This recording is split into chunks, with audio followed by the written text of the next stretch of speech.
Baakiyalakshmi serial next பிரேமோ என்ன மாதிரியான twist ஆக்க போகுதுன்னு பார்க்கலாம். இதுக்கு மேல அவளை நான் சும்மா விட மாட்டேன். அவளுக்கு எவ்வளவு தைரியம் இருந்தா வேற ஒருத்தனை கல்யாணம் பண்ணிட்டு போவாளாம். அவ போறவ அப்படியே போய் தொழிட்டும், எனக்கு எந்த பிரச்சனையும் கிடையாது. ஆனா அவ கல்யாணம் பண்ணிக்கிட்டு போறவளா இருந்தா என்னுடைய பேத்தியை எடுத்துட்டு என்கிட்ட விட்டுட்டு அவளை போயிட்டு கல்யாணம் பண்ணிக்க சொல்லு. இங்க பாரு பாக்கியா, நீ தான் மருமக என்ன பண்ணாலும் நீ அவளுக்காக சப்போர்ட் பண்ணிட்டு இருக்க.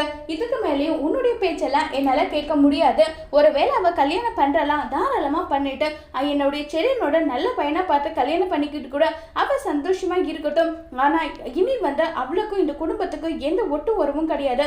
அப்படி இருக்கும்போது செரியன் மூலியமா வந்த குழந்தை மட்டும் அவளுக்கு எதுக்காக? அதனால குழந்தைய நான் தூக்கிட்டு வர போறேன். என்னுடைய பேத்திய யார்கிட்டையும் எதுக்காகவும் கொடுக்க வேண்டிய அவசியம் எல்லாம் எனக்கு கிடையாதுன்னு சொல்லிட்டு ரொம்பவே கோவப்பட்டெல்லாம் பேசுறாங்க.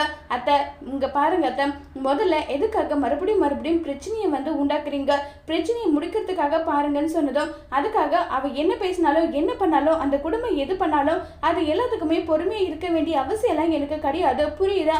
நீ வேணா பொறுமையா இரு, எனக்கெல்லாம் அப்படி பொறுமையா இருக்க வேண்டிய அவசியம் எல்லாம் கிடையாதுன்னு சொல்லிட்டு ரொம்பவே கோவப்பட்டெல்லாம் பேசுறாங்க. இதை கேட்டு பாக்கிய பயங்கரமா ஃபீல் ஆகுறாங்க. அதோட இந்த பிரமோவை முடிச்சிருக்காங்க.